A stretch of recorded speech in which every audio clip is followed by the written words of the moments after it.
Come on, Alex. Coming! I wish I could go walking with you every day, Grandpa. Yeah, it's been a very nice day. We've seen lots of different things, haven't we? Yeah. Oh, steady up. Be quiet. Can you see over there? What? On that grassy, sandy bank over there. Oh, yeah, cool. A rabbit. Can we take it home? No, I'm afraid we can't, Alex. You see, this is its home. Where? Oh, everywhere. You know, rabbits weren't always free to run about like this. But I'll tell you what, we'll go through those trees because there's something on the other side I think you should see. Cool.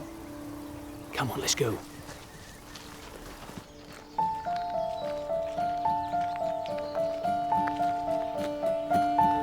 There we are.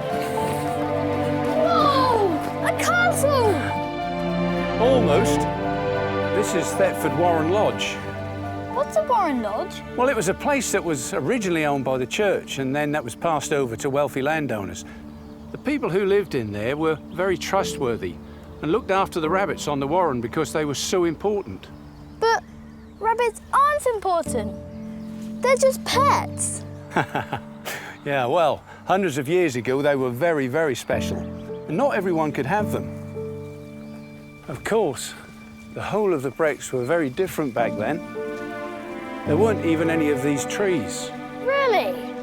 Yeah, it was just short grass, sandy soil. Ideal for growing rabbits. Yeah. Hundreds of years ago, the Warren Lodge looked really different.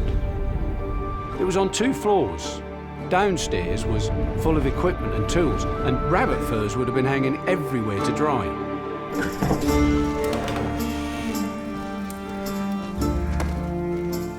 The windows were so small it would have been really dark inside, and they would have to work by candlelight to see what they were doing. The whole family lived upstairs in the one room. At the heart of the room there was a big fireplace which was used to keep the lodge warm. Oh, and to cook the family meals. They lived there all year round, and it was their job to work the land. They had to maintain the warren banks, and of course, also take care of the rabbits. You know, catching them was a very skilled job. They would use snares to get them. They would even use specially trained animals, like lurcher dogs and ferrets, to flush the rabbits from their burrows and drive them into their nets. The warrener would bring the rabbits back to the lodge, where the fur would be removed and the meat would be prepared. The family took what they needed to survive, and the rest of the meat and furs would be bundled up, ready to be sold. You see, gradually, the demand for rabbit fur grew. They went from selling a few rabbits here and there to selling hundreds at a time. They would even transport the furs as far as London. They traded more and more, and large sums of money became involved, and rabbit warrening became a huge industry in the Brecks. In fact, they became so valuable over time that up until the 17th century, even kings and queens wanted to dress in clothes decorated with rabbit furs. Have you heard of Henry VIII? He was one of England's most famous kings. You know, his first wife, Catherine of Aragon, requested rabbit furs from this very warren to be sewn into her royal gowns. The monks at the local priory even presented the Queen with the gown on her visit to Thetford. As the industry grew, so did the warren.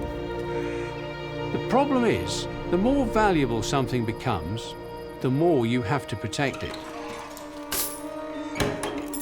You see, back then, only the most trusted people would be employed to work at the warren. But there were plenty of people who wanted to steal the rabbits to earn a bit of money and to feed their families. So the warren had to be fortified. Armed guards were employed to protect the warren and patrol the land. People would sometimes raid the warren. They would try to steal the rabbits. They were called poachers. They would have their own equipment and use their own nets and snares. Sometimes they would even work in organised gangs. They would arm themselves with all sorts of weapons. The Warreners would even set up special tripwires attached to guns. Unlucky poachers could set these off and be injured. But poaching was risky. If they got caught, they could face dire consequences. There are even accounts of poachers being shipped off to Australia as punishment. Over the course of time, more and more fur was being imported from abroad due to the high demand. Now, because there was more fur than ever, the price dropped. With the growth of trade, fur became more common and other more desirable fabrics became available. This meant that rabbit fur from the Brecks was used mostly for the felt in hats rather than luxurious robes. Then a law was passed that allowed people other than the Warrener to hunt rabbits.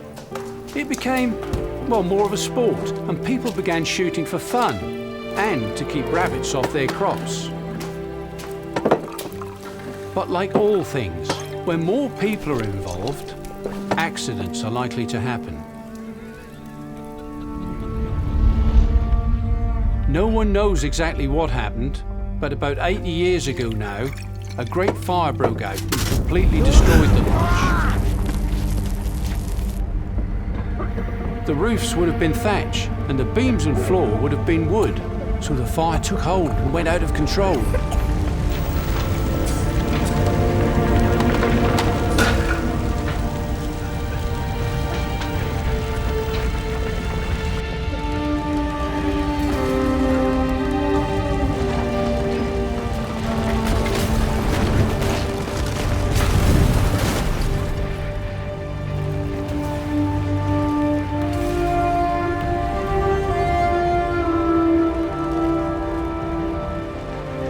It destroyed the lodge, and the family were forced to flee.